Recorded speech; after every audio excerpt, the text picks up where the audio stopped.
బ్రహ్మోత్సవాలలో శ్రీవేంకటేశ్వరుడు అధిరోహించేటటువంటి వాహనాలలో అత్యంత ప్రధానమైన వాటిలో ఒకటి పెదశేష వాహనం. మొట్టమొదటి రోజునే బ్రహ్మోత్సవాలలో పెదశేష వాహనాన్ని స్వామి అధిరోహిస్తాడు. ఈ పెదశేష వాహనం 7 పడగలతో కూడుకున్నటువంటి సర్పరూపంలో ఆదిశేషుడు. ఆదిశేషుడు శ్రీవేంకటేశ్వరుడికి లేదా శ్రీ మహావిష్ణువుకి వాహనం అవ్వడం వెనకాతల ఒక ప్రాశస్త్యం ఉంది.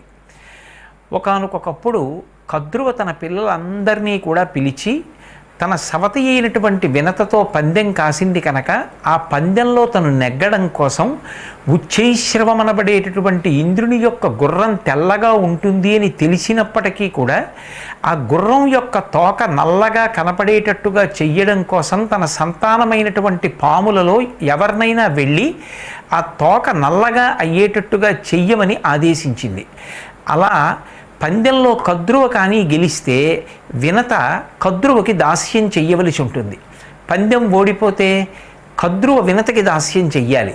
అందుకే ముందు రోజు పాలసముద్ర తీరంలో తాను ఉచ్చైశ్రవాన్ని చూసినప్పుడు ఆ గుర్రం పూర్తిగా తెల్లగా ఉన్నది అన్న విషయం తెలిసున్నప్పటికీ కూడా కావాలని వినతతో పందెం కాసినటువంటి కద్రువ ఆ గుర్రం తోక నల్లగా చెయ్యమని బిడ్డలలో ఎవరో ఒకరిని ఆ ఉపకారం చెయ్యవలసింది అని ఆదేశించింది. కానీ ధర్మానికి కట్టుబడినటువంటి పాములు మేమెవ్వరం అటువంటి పని చెయ్యం, మాకు నువ్వు ఎలా తల్లివో వినత కూడా అలాగే మాతృ సమానురాలు, ఆమె పట్ల మేము ఈ ద్రోహకార్యాన్ని ఆచరించాం, మేము వెళ్ళి అలా గుర్రం తోక నల్లగా కనపడేటట్టు చేసి ఆమె పందెంలో ఓడిపోయి నీకు దాస్యం చేసేటట్టుగా చెయ్యడం మాకు ఇచ్చగింపు కాదు అన్నాయి. కానీ వెంటనే కద్రువ ఆగ్రహించి మీరు వెళ్ళి గుర్రం యొక్క తోక నల్లగా కనపడేటట్టు చెయ్యకపోతే మీ అందరూ కూడా జనమేజయుడు చేసేటటువంటి సర్పయాగమనందు నశించిపోవుదురుగాక అని శపించింది. తల్లి అయినటువంటి కద్రువ మాటలకి భయపడినటువంటి సంతానంలో ఒక్కరు మాత్రం ఇటువంటి పని చేస్తానని బయలుదేరి కర్కోటకుడు గుర్రం యొక్క తోకని చుట్టుకుని నల్లగా కనపడేటట్టు చేశాడు.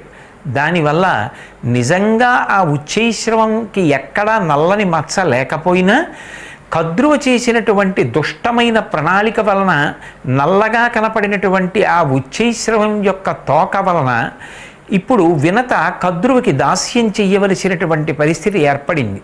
కానీ ఆ కద్రువ యొక్క కుమారుల్లో ఒకడైన ఆదిశేషుడు మాత్రం తన తల్లి మిగిలినటువంటి సోదరులు చేసినటువంటి దుష్టమైన కార్యంలో, ఈ కుట్రలో, ఈ పన్నాగంలో పాలు పంచుకోవడం ఇష్టం లేక హిమవత్పర్వతము, గంధమాధనము, అలాగే గోకర్ణము మొదలైనటువంటి పరమ పవిత్రమైనటువంటి క్షేత్రములలో బ్రహ్మగారి గురించి తపస్సు చేశాడు.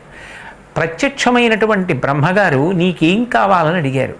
నా సోదరులు తల్లి కుట్ర చేసి ఆ వినతని ఓడించారు, నాకు అటువంటి పనులు చేయడం మీద ఇష్టం లేదు, అందుకే తపస్సు చేసి నా శరీరం శిథిలమైపోయిన తరువాత నేను శరీర త్యాగం చేస్తానన్నాడు.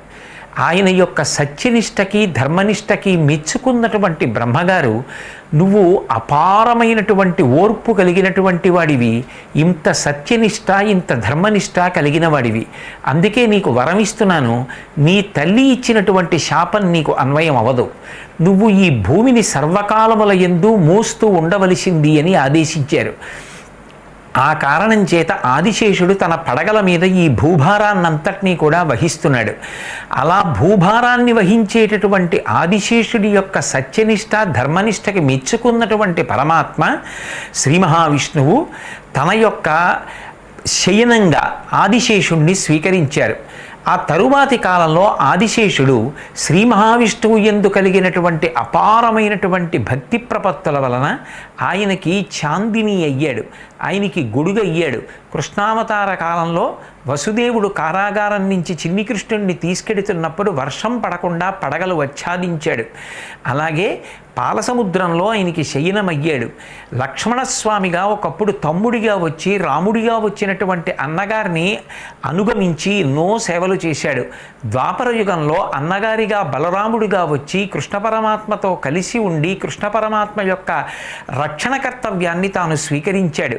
అంటే బాహ్యంలో కృష్ణుణ్ణి రక్షించవలసిన అవసరం లేకపోయినా ప్రేమతో అన్నగారిగా బలరాముడై ఎల్లవేళలా కృష్ణుణ్ణి రక్షించుకోవాలని ప్రయత్నించాడు. ఇంతగా పరమాత్మతో గొప్ప అనుబంధం కలిగిన వాడు ఆదిశేషుడు. ఆదిశేషుని యొక్క వాహనం అంటే ఆదిశేషుడు విష్ణువుకి వాహనంగా ఉన్నటువంటి ఆ సందర్భం పెదశేష వాహనాన్ని చూసినప్పుడు మనందరం ఒక విషయాన్ని జ్ఞాపకానికి తెచ్చుకోవాలి.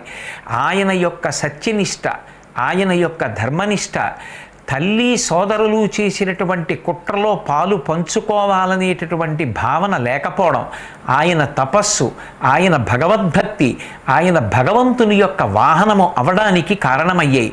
శాశ్వతమైన కీర్తికి కారణమయ్యాయి. భూమిని భరించడానికి కారణమయ్యాయి.